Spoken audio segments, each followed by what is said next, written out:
Armour. This is 7 Early News with Samantha Armytage. Good morning. Fire crews in Victoria and South Australia will be keeping a close eye on conditions today as the state swelter through more scorching temperatures. While a cool change is on the way, the mercury is still expected to stay in the high 30s. Doctors are urging parents to secure all windows this summer after a young boy fell from the first floor of a unit block on the New South Wales Central Coast. The 3-year-old from Canberra was airlifted to hospital after plunging 4 metres onto a concrete car park. Doctors say accidents like these can be prevented. The most important thing is to supervise the children around the window, make sure they're not playing next to open windows. The boy is fighting for his life in a Sydney hospital with critical head injuries. Police say they could still lay charges against a driver who ran down and killed 2 teenagers on the New South Wales mid-north coast. 19-year-old Kane Bramble and 16-year-old Clint Ritchie were walking along the Oxley Highway near Warhope when they were struck by a 4-wheel drive. Their grieving families have spoken of their loss. She's got us and now we ain't got him. He's gone. And I can't see how and why. The victims' families are pleading with drivers to slow down and take care over the holidays. An elderly glider pilot is being hailed a hero after she swerved to avoid a young family before crashing her plane in Victoria's northeast on Sunday. Kylie Martin was on her porch with her 2 children when she saw the 80-year-old's plane heading straight towards them. I was, ready to grab the kids and run, but I'd say if she hadn't turned, we probably wouldn't be standing here today.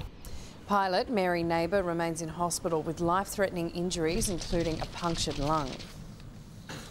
And the Civil Aviation Authority is investigating another crash in Victoria's northeast.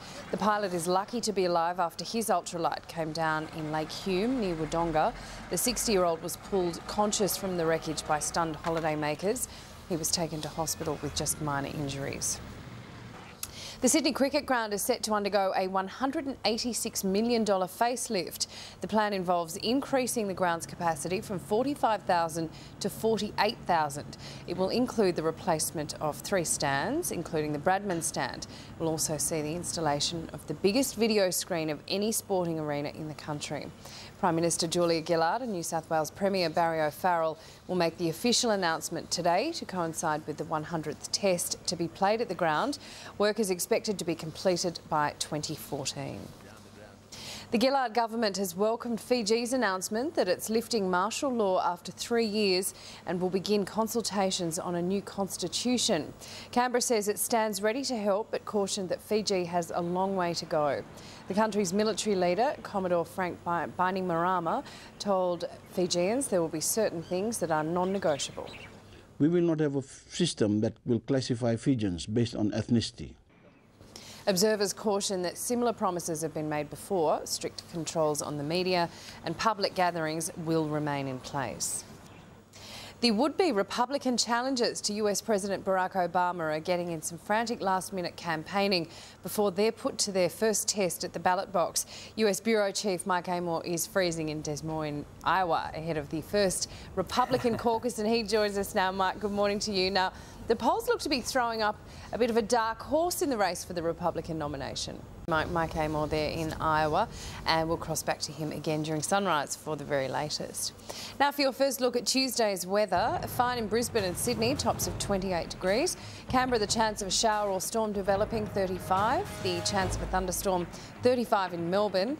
A few showers for Hobart, 27. Adelaide, a high of 37. Perth, mostly sunny and windy, 32. While Darwin can expect a thunderstorm, a top of 34 degrees.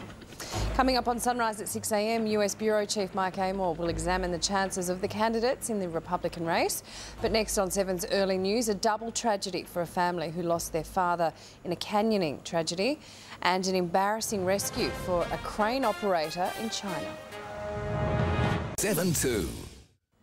Now let's take a closer look at how the weather's shaping up around the country. A mild change will slowly extend into South Australia, pushing very hot conditions eastwards further into New South Wales. A weak ridge along the Queensland coast will bring mild conditions, but very hot weather will persist across much of inland Australia. So to the capitals: Brisbane, fine 28, sunny 28 in Sydney.